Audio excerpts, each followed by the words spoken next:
Good morning. How are you? All right, and yourself? How's it going? Pretty good. How about yourself? It's going. Okay. It's going. I look up, I'm like, oh no, time is getting away. What are you doing? The more I think I got time, the more I realize I don't even have my tea in here. See, what is going on? Uh-oh. It's sitting there steeping on the counter. Tiffany, I thought I heard her come in the door. Like, go get my tea. It's good too. I made I think in my notes I talk about Earl Grey, but I made what's called a blueberry London fog. Look at me. Uh-oh. Yes, yes. I'm over here being a what do they call the the people that do the drinks? They make up new drinks all the time. Well, I'm over here making teas up all the time. So Okay. Ain't nothing wrong. in my spare time, of course. Right. Oh, all right, all right. Well, let's get this party started because yeah. It's some of that. It's some of that.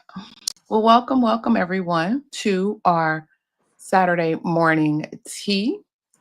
Here we brew up the hottest topics in healthcare. We discuss health information news, education, how times just keep on slipping into the future. New tea blends, certification tips, and entrepreneurship.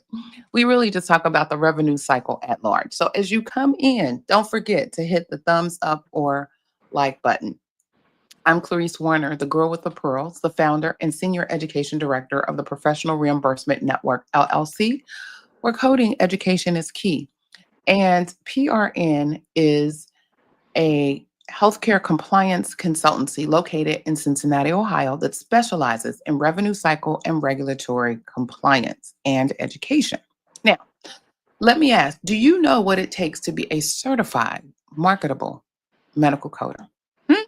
Well, before I introduce my co-host, let me share with you information on a free email course on the 5 steps to become a certified marketable medical coder. Are you interested in medical coding, but not sure where to start? And scared of wasting time and resources? Let me help you with the right steps to become a certified marketable medical coder. Learn more at bit.ly/5stepscoder. Hey, it gets me every time, right?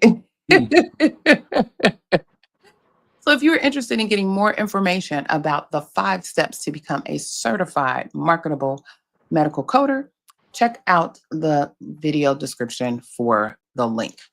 Yes. All right. Well, joining me today is my partner in success, my co-host, Mr. Jesse, the registered trademark. Put some respect on his name, the coding nurse. Sir, introduce yourself and tell the folks all about you. Good morning, everybody. My name is Jesse. I live in Philadelphia. I've been in healthcare for a very long time, 3 decades. In 2014, I left the bedside and transitioned into HIM, risk adjustment, to be exact, which is also the topic of our discussion today. And during the pandemic in 2020, I created a company called the Coding Nurse LLC, where I help nurses and other people in healthcare with a clinical background transition into the wonderful world of HIM. And how is that working for you? It's coming along, has ups and downs. Absolutely. I like your background. It's so Oh, cute. Look, you thank see me, you. I'm looking around and I said, well, wait a minute. Where's the little hanging thing? Well, wait a minute. You better come through. Just switching it up a little. Hey, I love it. Sometimes you got to pop out and show them. I was trying not to go there this early, but hey. It's coming eventually. Mm, Why wait for it? somebody got to do it. Somebody. Oh, I love it. All right. So before we jump in, let me remind you that you can join in and add to the conversation. Did you know that? I'm sure you did. But don't be shy. Your opinion matters and is welcomed here. So use the chat. And if you have a question for us, just type Q so that we know it is for us and we don't miss it. So, for those who are joining us or watching the replay today, ooh, we're talking and asking, are coding jobs at risk? HCC coding crisis. And will your job move offshore? But first, let's get a little bit into our church announcements. Shall we? Shall we?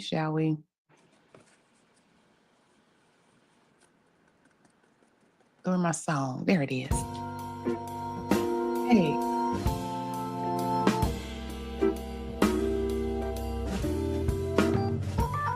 Ooh, I can't be doing that.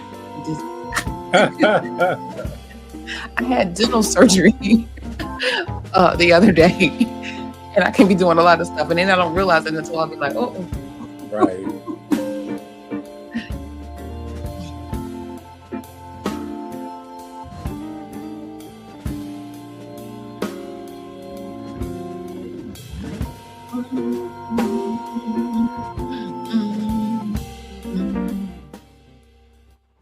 Well, and all of this getting, I don't really have any church announcements, but I know you do.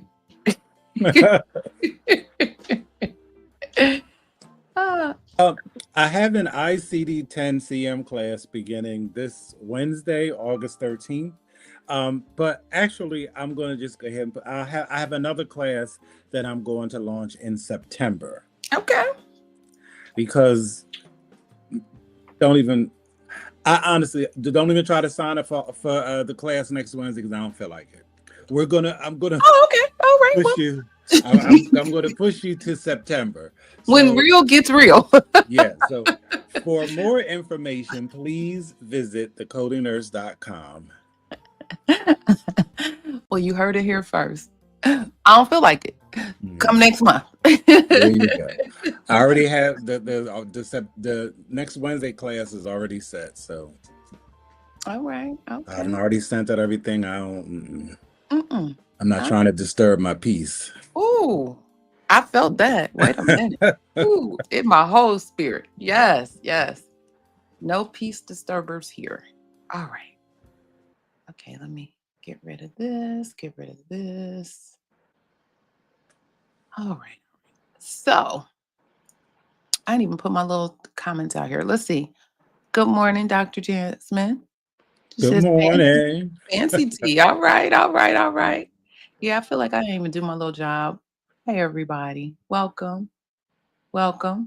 We are glad that you're here. Wait a minute. I can at least do this one. How about that? Be nice. Okay. All right. I feel like I did something. All right. There you go. There we go. Okay. So, again, let the tea spilling begin.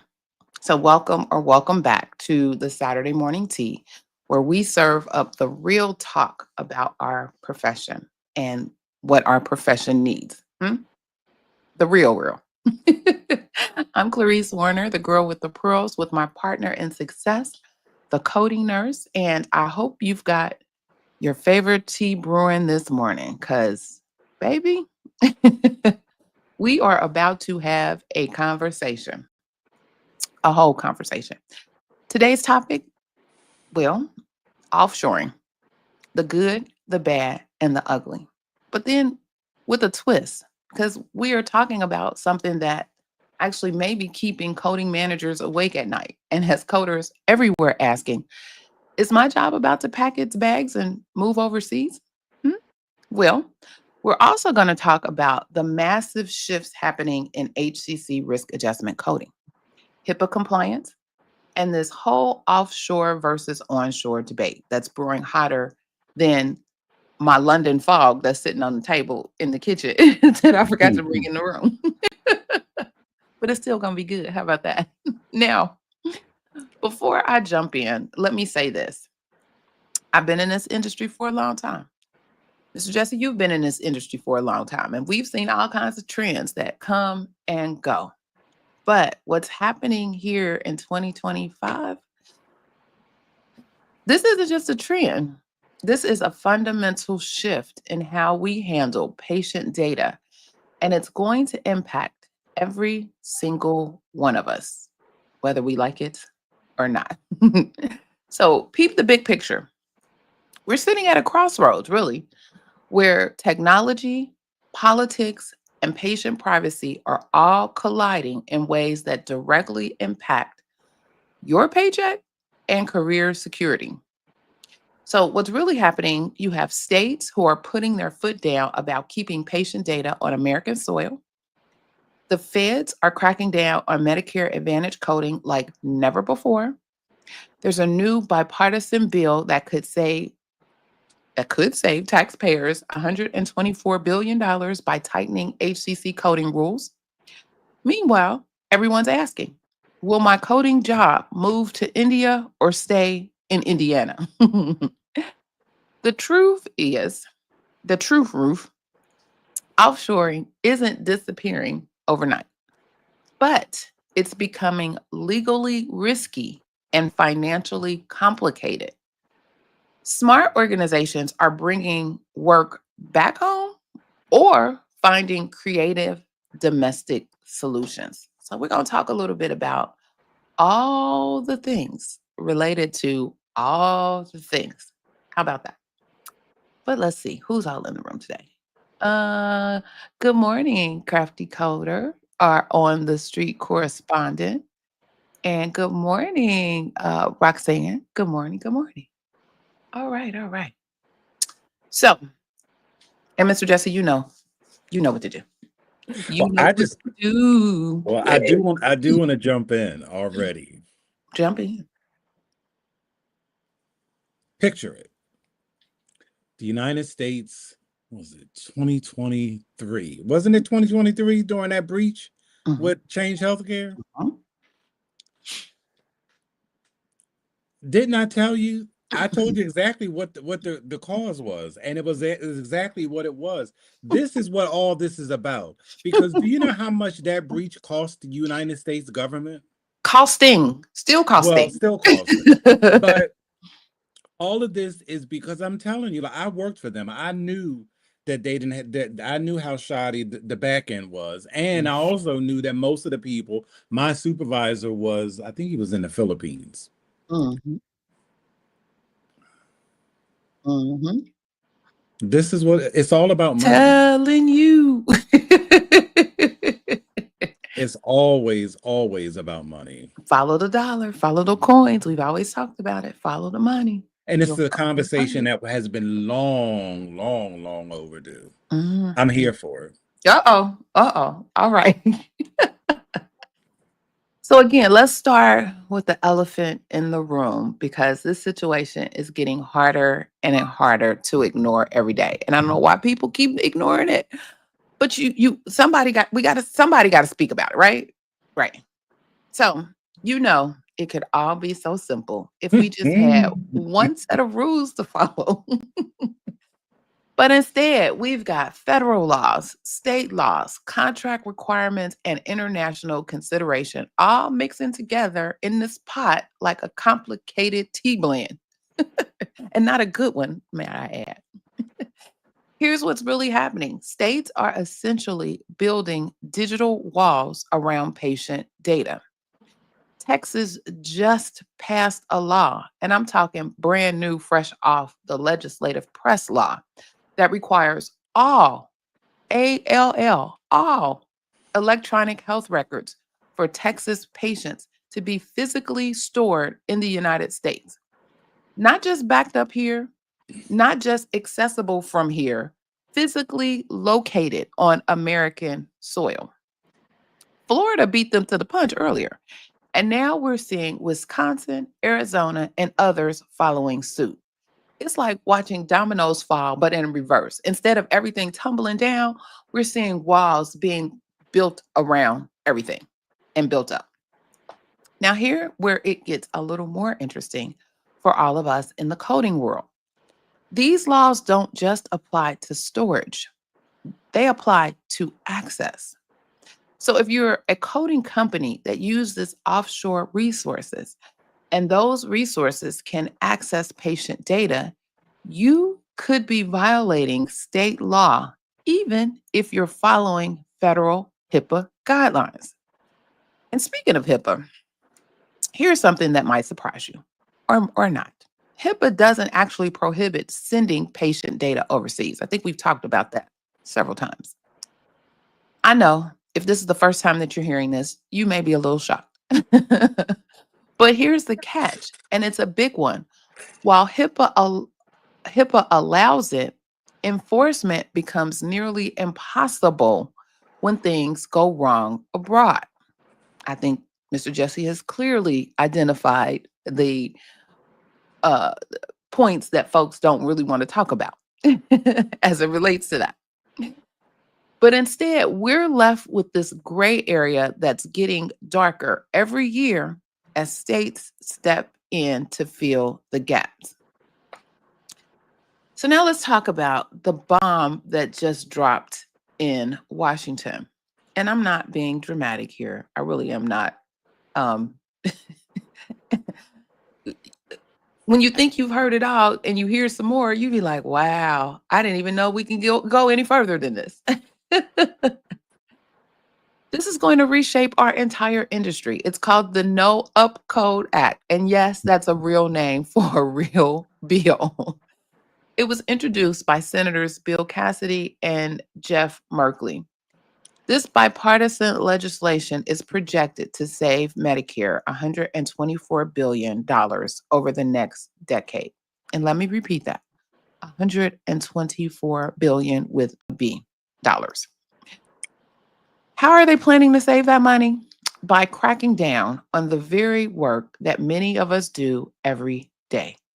HCC, risk adjustment coding. Mr. Jesse, was you trying to come in? Okay. Not yet. Here's what the bill proposes. Eliminating outdated diagnosis codes that shouldn't be impacting risk scores. Extending the look-back period for audits to 2 years. Requiring clinical validation for every diagnosis that affects payment. Increasing penalties for organizations that get caught gaming the system. Now, I want to be clear here. This isn't about punishing good coders who do honest work. Absolutely not. This is about closing loopholes that some organizations have been exploiting. And we probably know some of those organizations. I know I do. Who they are.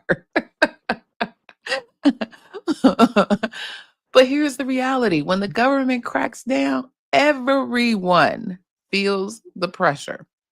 So for those of you working in HCC coding, especially if you're working with offshore vendors or thinking about it, this bill is essentially putting up a giant red flag that says, quote, proceed with extreme caution, end quote. Again, it could all be so simple if everyone just coded accurately from the beginning. But when financial incentives get misaligned, we end up with legislation like this that affects us all. Now, I do want to hear from you on this one. If you're listening live, drop a comment or send me a message. Have you seen pressure in your organization to code more aggressively for higher risk scores? You ain't got to say your organization. You ain't got to put people on blast like that unless you're feeling froggy and want to do what you want to do. How are you handling the balance between thorough coding and compliance? Your experiences matter, and I read every single message, so you can plop them in there. Go ahead. Well, now I want to jump in Jump because on. there's 2 points that you read that I want to touch on. So the first one is this is why they have the new risk adjustment version 28, because the payment structure is completely different from version 24. And there used to be a difference, a big difference between the HCC categories in terms of payment, but they have combined and even condensed some other categories, and the the increases are really nominal because Mhm. they want people to they're trying to put the emphasis on documentation. Correct. And Which is where it it lives. should have been all along. And then, like them talking about you have to validate every diagnosis that's coded. That should be anyway. Mhm. And this gets into this whole situation that really, really, really gripes my behind Mm-mm. is this whole concept of clinical validation and how the industry has been allowed to perpetuate this lie that you have to have a clinical background to validate conditions, Okay, speak on it. Speak on it. when that is not true at all. But it is a carve out by a certain demographic, and I'm not even trying to go there this daggone early in the morning. But it's so untrue, because as a coder, every code you assign has to have meat. We Mhm. know that. We Meat know that. is clinical validation, point blank, and the period. Oh, and the period. All right. Absolutely. Absolutely. I'm done. Mm-mm-mm. You sure? I'm done. For now, yeah, For for now. now. All right. So again, let's address that question everybody's asking. Is my coding job moving to India or the No, Philippines or wherever? Go ahead. Here you I go. I think the question is it going to stay there? Because it's already there, but is it going to stay? So the short answer is it's complicated. There you go. The long answer, well, you might want to grab another cup of tea or whatever it is that you're sipping on, because we need to impact this properly. So first, let's talk about what offshore coding actually looks like in 2025. It's not the Wild Wild West it used to be. Mm-mm. Offshore vendors are investing heavily in American certifications, AAPC credentials, FIMC HCC certifications. We'll talk a little Never bit heard of more. it. Wait a minute. We'll talk a little bit more about that. Hold on. And you name it. They're hiring former American coders as trainers and quality reviewers. Some of these operations are more sophisticated than domestic coding companies that we have here that we've encountered. But, and this is a big but, the regulatory environment is making offshore coding increasingly risky and expensive. Remember those state laws I mentioned? They're not just suggestions. Violating data localization requirements can result in loss of professional licenses, contract terminations, and significant financial penalties. Texas is talking about $250,000 per violation for intentional misuse of protected health information. Then there's the Medicare Advantage side. CMS now requires detailed attestations for every offshore subcontractor that touches beneficiary data. They want to know who they are, what they're doing, where they're doing it, and how you're auditing them. Again, it could all be so simple if CMS just said yes or no. But instead, they've created this complex reporting requirement that makes offshore relationships expensive to maintain. Now, here's what I'm seeing in the market. Large health plans and coding companies aren't necessarily eliminating offshore relationships entirely, but they're being much more selective and strategic about them. Administrative functions that don't involve direct patient data access, those might stay offshore, but direct coding, especially HCC coding that affects payments, mm, that's increasingly moving back to domestic resources. Question for my listeners: if you're in management and you're dealing with these decisions, what factors are you weighing? Coding savings versus compliance risks. And for individual coders, how are you positioning yourself to be valuable, marketable, regardless of where the work is done? Hmm? All right. Now, I know some of you are thinking, well, Clarice, if offshore coding is getting more restricted, how are these overseas coders still getting American certifications? Well, this is where it gets real, real. I for real need my tea right now because this is where it gets really, really interesting.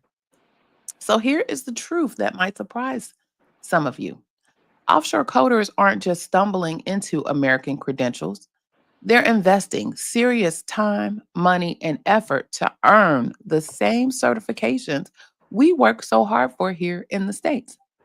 AAPC went global. They now offer training and certification preparation in India, the Philippines, the Middle East, Europe, which we just talked about last week, Brazil, and Australia. We're talking about coders who can earn their CPC certifications in as little as 10 weeks through intensive programs. Let me paint you a picture of what this actually looks like. In the Philippines, organizations like MedStar are offering 200-hour intensive training programs with live AAPC certified instructors via virtual classrooms. These aren't fly by night operations. They're using the exact same AAPC curriculum and materials that we use here in America. And here's what's really opened some folks' eyes. These offshore training centers are providing comprehensive review sessions, one on one tutoring, practice exams using 5 years worth of previous AAPC questions, and specialized focus on job training and interview preparation. It could all be so simple if we just acknowledge that many of these programs are as rigorous as what we offer here domestically. In India, while it's possible to get coding jobs without CPC certification, the salary difference is significant. CPC certified coders earn substantially more than their non certified counterparts, which is driving massive investment in American credentials. But again, there's also a kicker, and that is this. This is important for everyone listening. The fact that offshore coders can get certified doesn't eliminate the compliance and legal challenges we've been discussing. A certified offshore coder working on Texas patient data is still violating Texas law, regardless of their credentials. I'm curious to hear from our certified coders out there. How does it feel knowing that the same rigorous training you went through is now available globally? Does this make you more focused on specialization and compliance expertise? Drop me a line. Let me know your thoughts. I hear you breathing. Come on. Yes. So Wait a minute. I this see all these comments too. Let me get to them too. oh Go no, go ahead. ahead, go ahead. No, no, no, no. Oh, Go. Go. okay. So I want to separate the Philippines and India for a second Okay. because I started working with Filipino coders in 2015. So this whole offshoring thing is really not new. It's just that they're trying to wrangle it in now because it's out of control. Mhm. But the difference also about between the Philippines and India is it's a lot easier for um, for the people in the US to find Filipino coders because in the Philippines, they used to bring a lot of Filipino nurses over here to the Mhm. US because in the Philippines, you only can become a nurse if you have a bachelor's degree in the Philippines. So it ties in. So they tried to get them to do CDI and they tried to make them coders, but I really strongly believe, and we had the same people who trained me at Inovalon went to the Philippines and trained them. I don't know what it is, but they just don't seem to get it. And even at my last employer, they trained these Indian workers in CDI. These were people who had degrees, supposedly. They had clinical degrees, supposedly, but they just couldn't do it. It's just they're not able to, not to the level that you need when you're talking about doing uh reviews that are definitely going to be tied to reimbursement and auditing. Like it just, if for whatever, I don't know why, but it just does not seem to work. And I can always, always tell when I'm coding something or reviewing something that has been coded offshore. I could instantly tell. Mm-mm. Okay, let's see what we got here. Comments. See what I'm saying? Former U.S. coders as trainers. Good. We need to know who touching these records. We have to go through level 5 background checks, but they can be ghosts. She said, well. Mm-hmm. I was like, 10 weeks. Yes, 10 weeks. I don't know. I didn't know they interviewed them. Yeah. My brain on overload. Just never mind. uh yeah. Does it cost the same as the US? Can I comment on that, Roxanne? Absolutely not. Yeah. Because when I first started, they were paying them, this was 2015. I heard that they were paying them $4 an hour.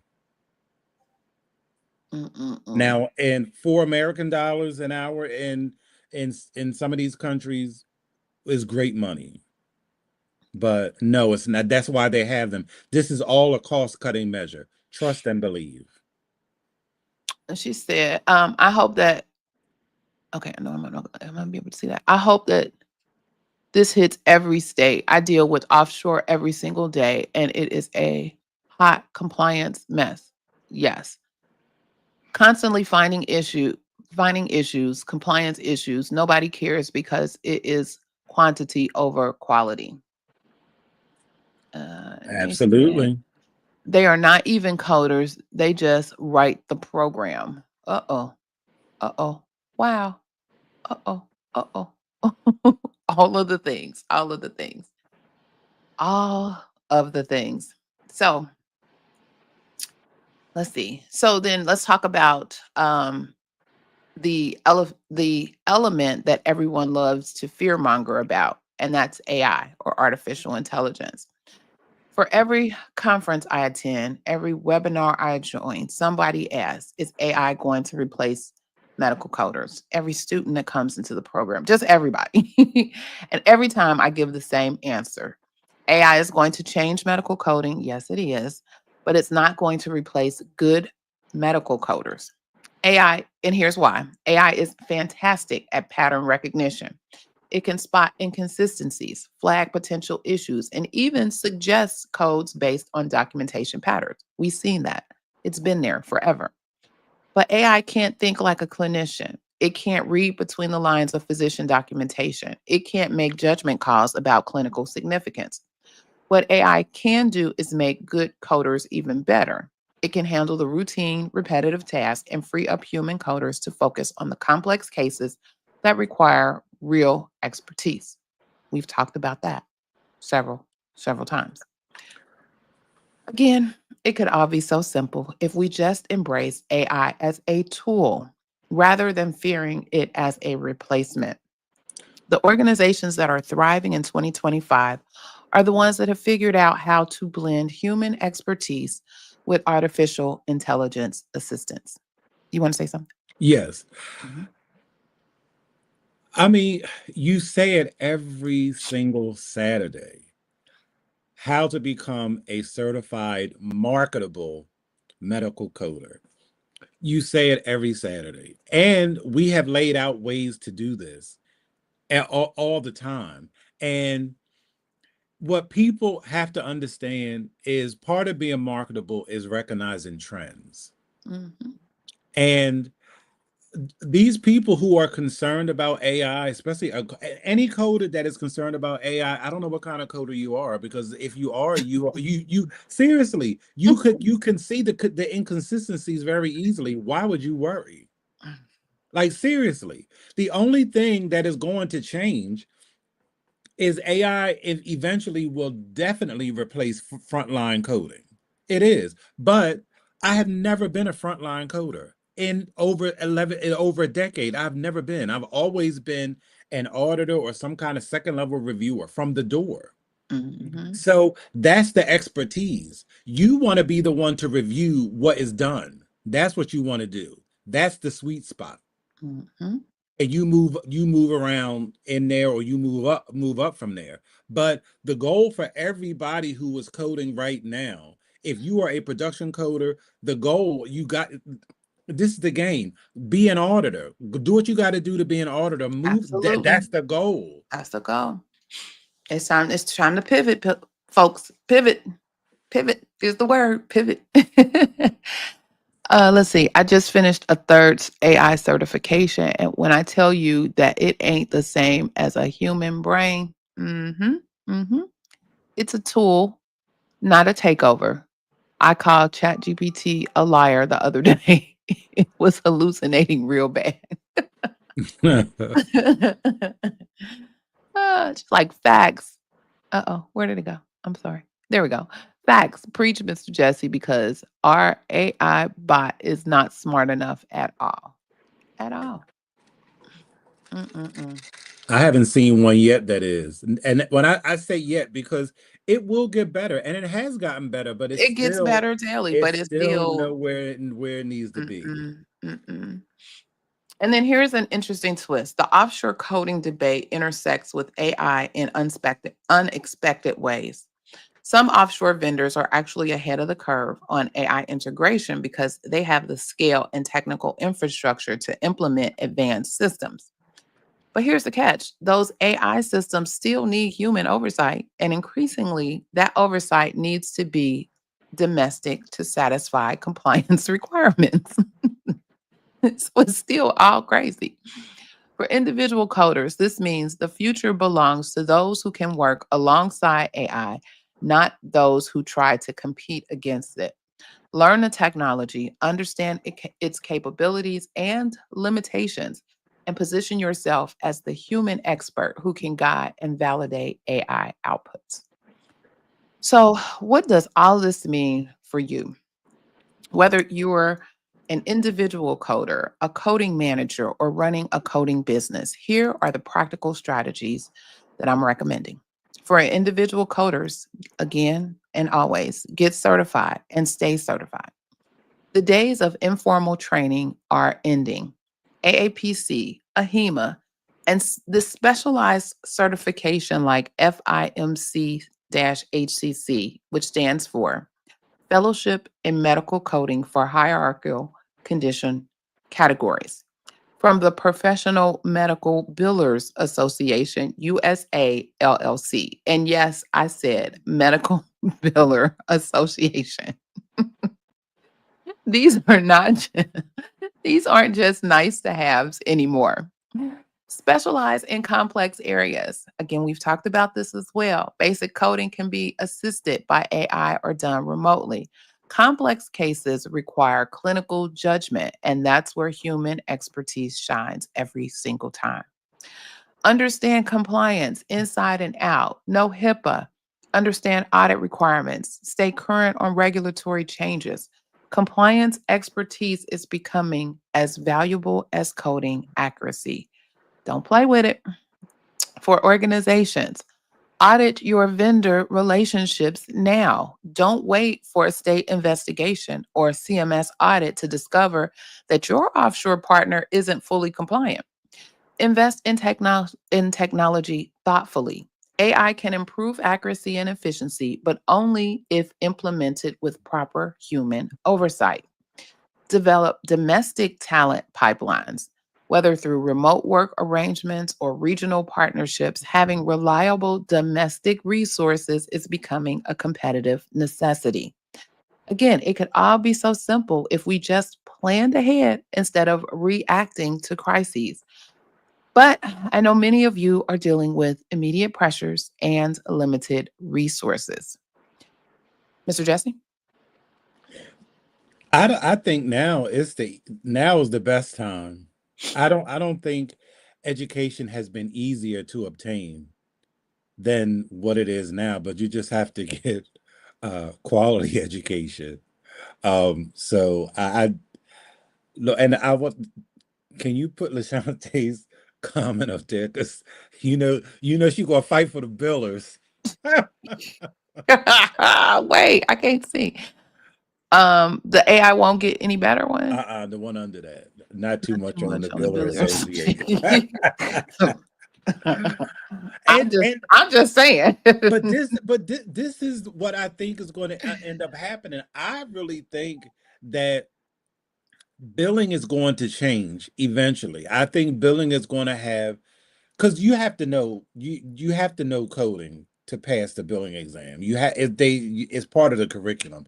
But I think there's going to be a bigger emphasis because I think I think they're like the last line of defense before the bill goes out. So it would make sense to have them to make them more aware of Absolutely. coding and sequencing, and because of course you can't validate because you didn't read the record. That's not your role.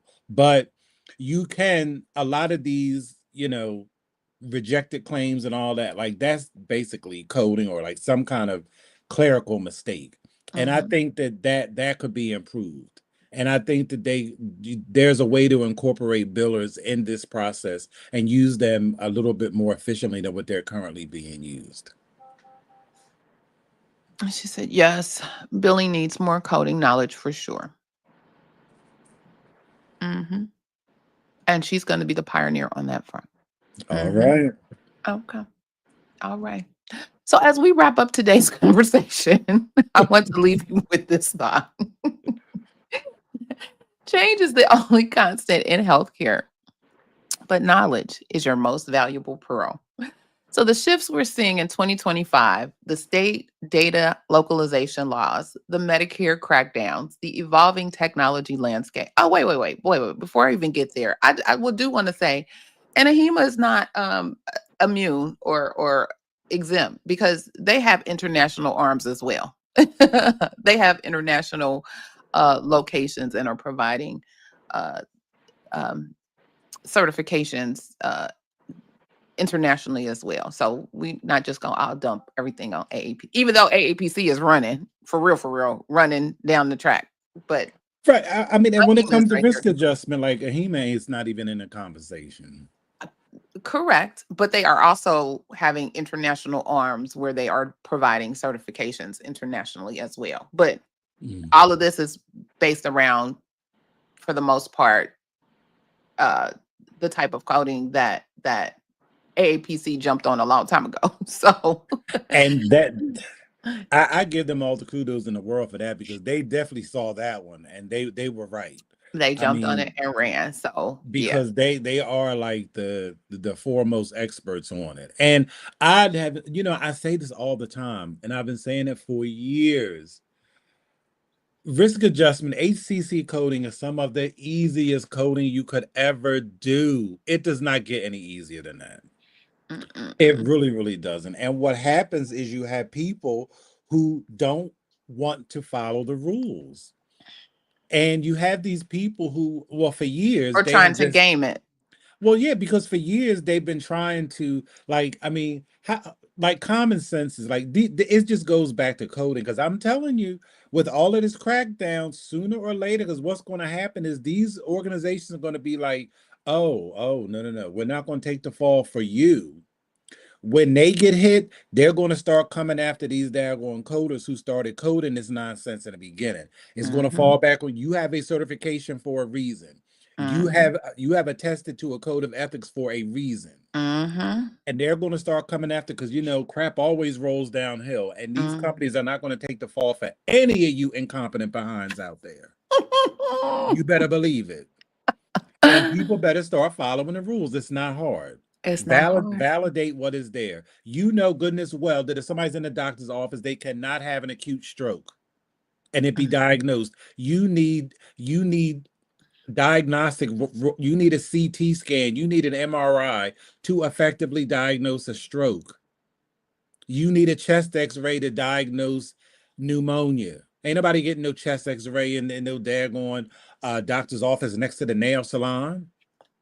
Meanwhile, our denials are increasing because of our AI encoder. Uh-oh. Oh, AI autocoder, I'm sorry. Are constantly making errors. It has to get better. Let's just park right here because look, I feel like a soapbox now because at some point in this whole scheme of things, somebody thought and said, that these encoders were everything that a coder could ever be.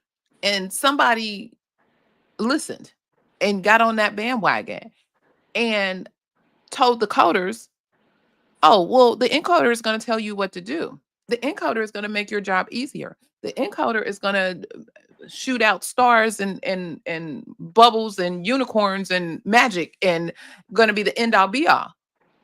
Who in their right mind who attested to their code of ethics on whichever coding organization they follow, because they both have them, decided that I'm going to let this encoder do my job? No, it's a tool.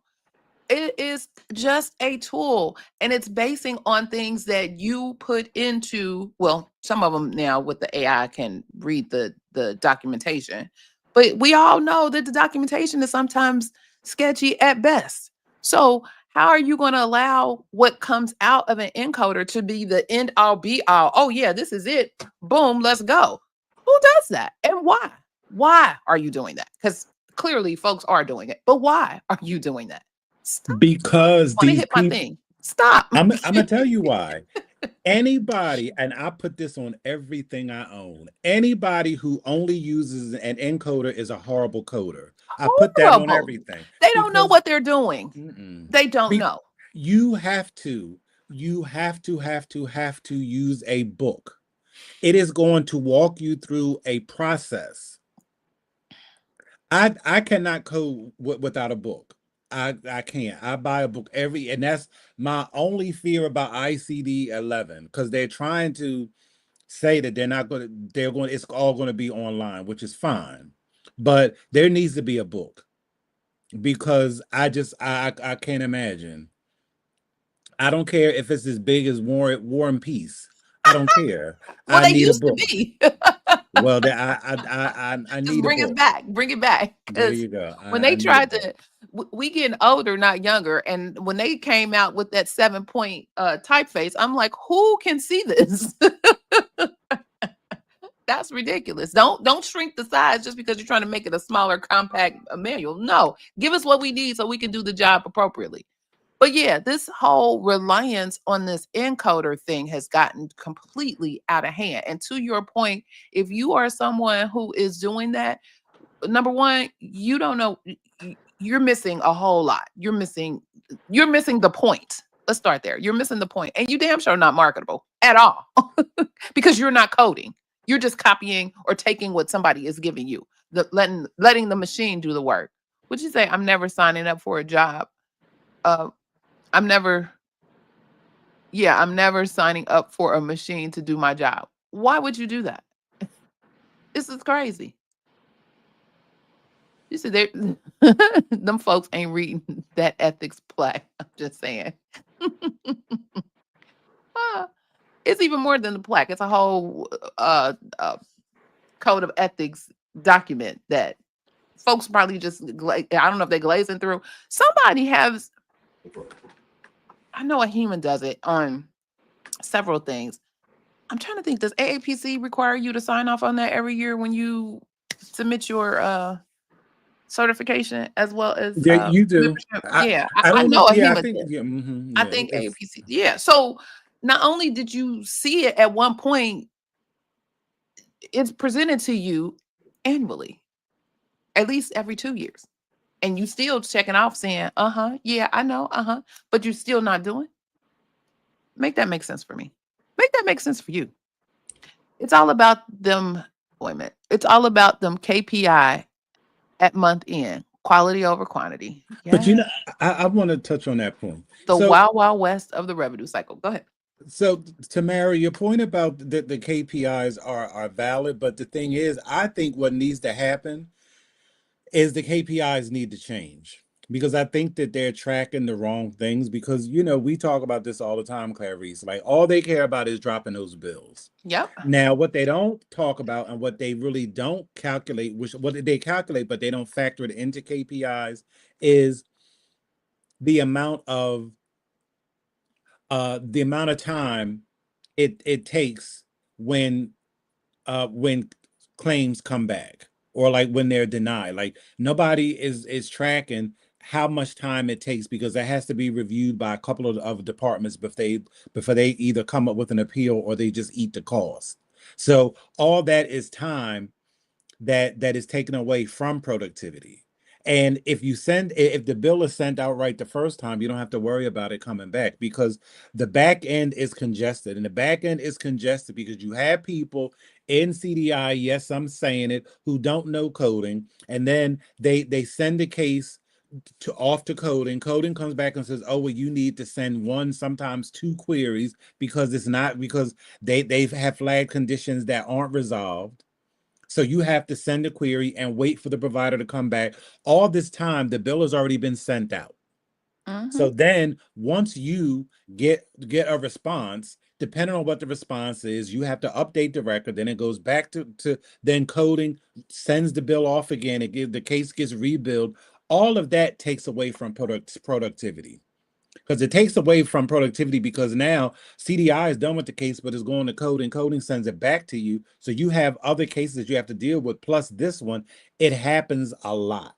And what they really, and one of the KPIs that they need to focus on is post-discharge queries.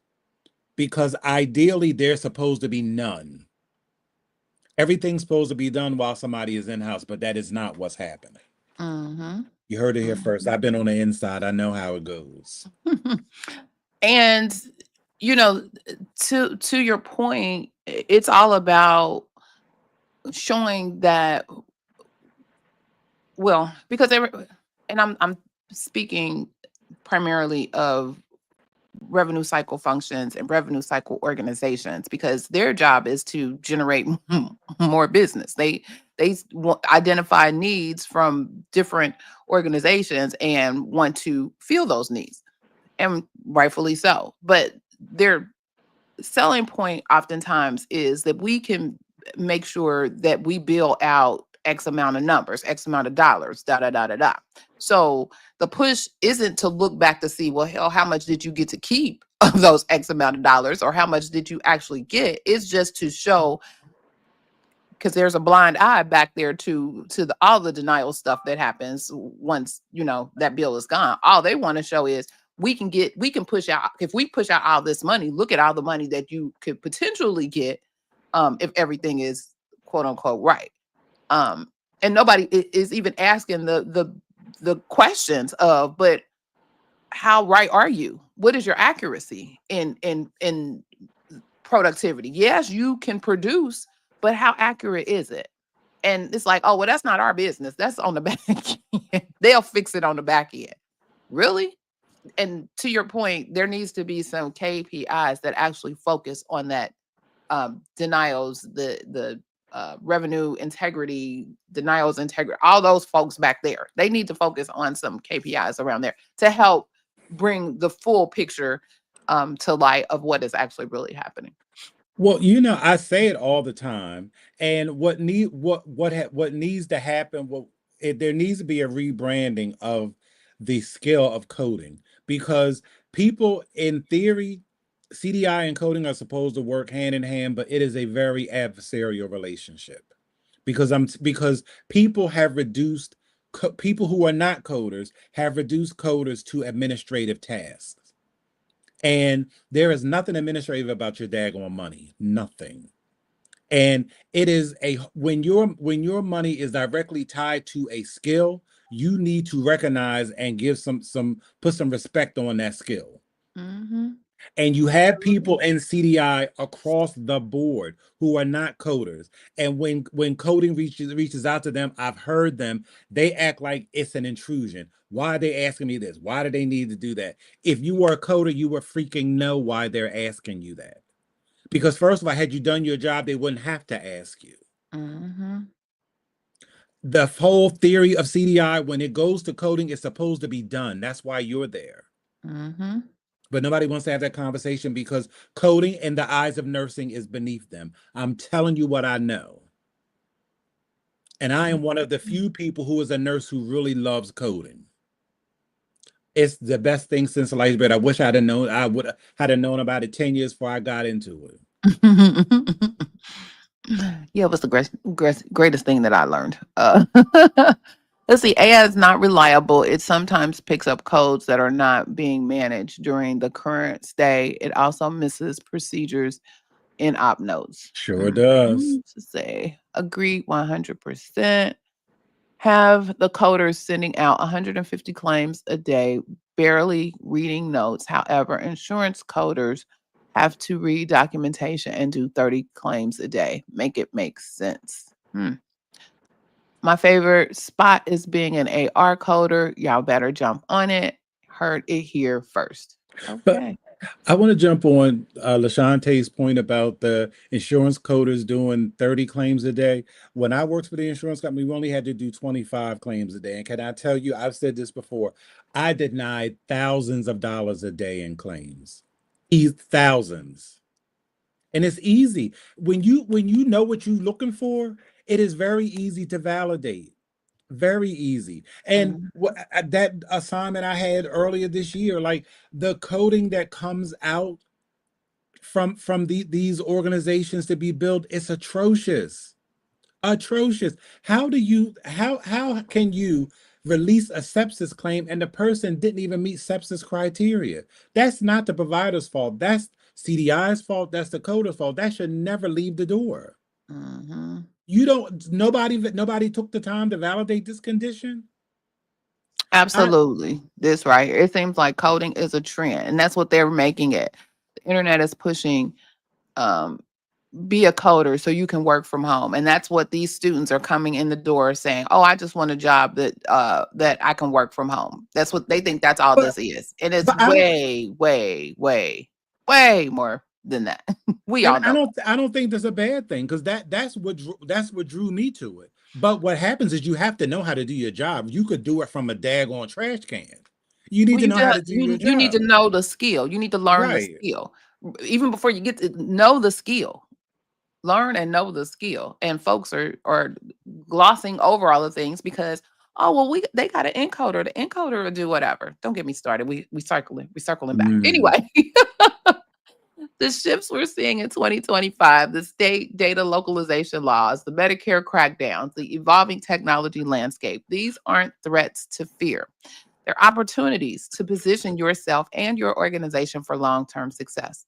But here's the key: you can't navigate these waters alone. Success in this environment requires community, ongoing education, and staying connected to the latest developments.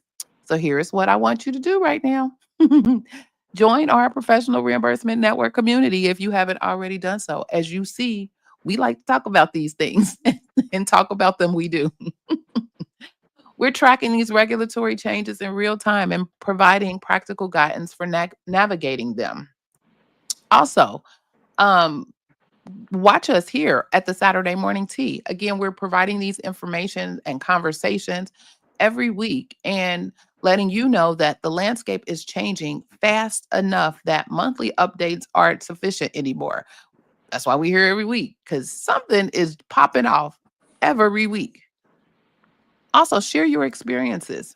The questions I asked today, I want to hear your answers. Email me, comment on our social media, or show up next week with your experiences because your real world experiences help all of us learn and adapt. And then take action on your professional development, whether it's pursuing a new certification, learning about AI tools, or understanding compliance requirements better. Don't wait for your employer to require it. Be proactive. And finally, remember, it can all be so simple if we approach these changes with curiosity instead of fear, with preparation instead of panic, and with community instead of isolation. So, if today's conversation resonated with you, I want to hear from you. Send an email, connect with us on LinkedIn, or better yet, join the community where we're having these conversations every Saturday, every single Saturday. Right, right, right, right. that's right. So, like I said, let's build a community where we lift each other up with real strategies, not false promises. Your career transformation starts with a single decision to invest in yourself beyond just passing an exam. So let me put my little trusty handy dandy slide up there. Yes. So are you thirsty for perspectives on healthcare revenue cycle? Well, by becoming one of the PRNT sippers, you'll join a community of sharp minds who savor the complexities of the healthcare revenue cycle. Why sip alone when you can steep in knowledge together? Come, let's spill the tea on industry insights. And here's what you can expect as a valued member of the Tea Sippers. Exclusive healthcare insights. Gain access to in-depth articles, webinars, and resources covering the latest healthcare trends, compliance updates, and revenue cycle best practices. Early access. Be the first to receive expert insights and guides, ensuring you stay ahead in the ever-evolving healthcare industry. We spill this tea every week. Personalized support. Enjoy direct access to our team of experts for guidance on medical coding, compliance issues, and revenue cycle management. We're here to answer your questions and support your professional growth. And finally, my favorite, the community connection. Join a private community of healthcare professionals where you can network, share experiences, and collaborate on finding solutions to common challenges. So by supporting us, you're not only advancing your healthcare knowledge and career, but also contributing to the success of the Professional Reimbursement Network, LLC, a resource that empowers healthcare professionals like you to thrive in their roles, goals, and dreams. So thank you in advance for considering becoming a member of the PRNT Sippers. For the cost of 2 cups of tea per month, you can join the community. Check out the link in the description of the video. Your support means the world to us, and we look forward to helping you excel in the world of health information and healthcare revenue cycle. For our Saturday morning tea family, thank you for spending your Saturday morning with us. I know your time is precious, and I don't take it lightly when you choose to spend it here because you could be anywhere else in the world doing any type of thing. Again, at the Saturday Morning Tea, we're all about building a community of savvy, informed, marketable healthcare professionals. So again, like, share, subscribe, and comment, and let's grow this community together. Mr. Jesse, do you have any closing thoughts? When you said you could be anywhere else, I was like, you could be somewhere training people in the Philippines to be coders. Which we will be talking about in the meeting after the meeting. It's going down. Like I said, we give you a few drops of tea, but the hot stuff happens in the meeting after the meeting. Play with it if you want to. So keep in mind, it could all be so simple when you focus on what truly matters. Keep coding with confidence, keep learning with purpose, and remember, you're not just a coder. You are a healthcare professional whose expertise is more valuable than ever. Tune in next week as we'll be discussing another hot healthcare informational topic, and you won't want to miss it. See you PRNT Simpers at 10:15, shortly, a.m. Eastern Standard Time. This is Clarice Warner, your girl with the pearls, reminding you that in healthcare, knowledge isn't just power, it's protection. And remember, be safe, be kind, and don't wish for it, work for it. Until next time, take care. Have a good weekend. Bye.